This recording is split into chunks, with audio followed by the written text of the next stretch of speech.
Alright, gang, let's get into another one.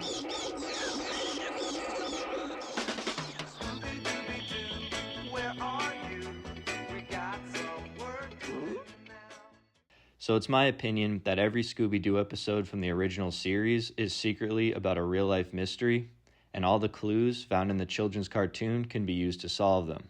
In this video, we'll be looking at the first ever episode of Scooby-Doo that's titled, What a Night for a Night. So this episode starts with a black suit of armor being delivered to a museum, but on the way to the museum, the archaeologist driving the truck disappears mysteriously.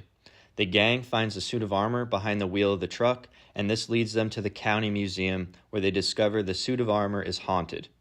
This leads us to our first real-life secret, and that's the suit of armor itself.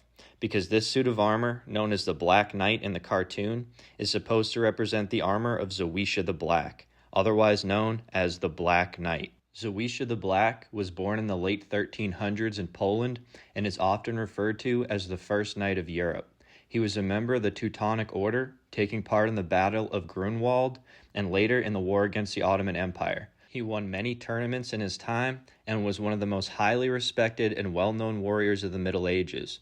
His black armor, which gave him the nickname the Black Knight, is still around and is displayed in the Jasna Gora Monastery, the most famous Polish shrine located in the spiritual capital of Poland.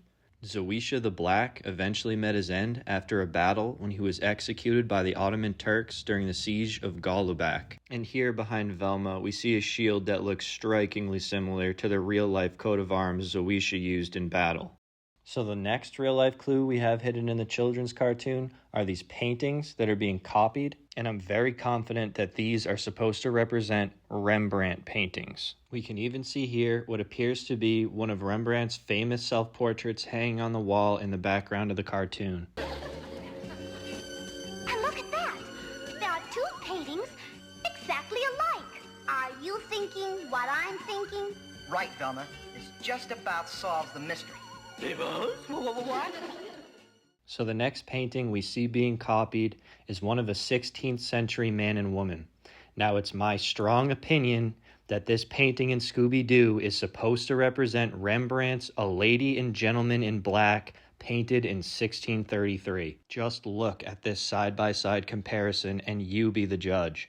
From the man's collar, face, and hat, to the woman's cuffs, collar, dress design, facial expression, and hairstyle, it seems the artist in Scooby-Doo was trying to draw some sort of connection to this older painting. And this is extremely interesting, because this painting is one of 13 paintings that were stolen in what is still today the largest ever art heist to have taken place anywhere in the world. The Gardner Museum art heist took place on March 19, 1990 at the Isabella Stewart Gardner Art Museum in Boston, Massachusetts. The thieves made off with artwork worth more than $500 million in today's money. So basically, late one night, two men dressed as police officers broke into the museum, tying up and duct taping the guards, a lot like how the museum curator is found in Scooby-Doo. Not to mention, this entire episode is about breaking into a museum late at night. The heist lasted around 80 minutes, no one has ever been caught, and none of the artwork or artifacts stolen have ever been recovered.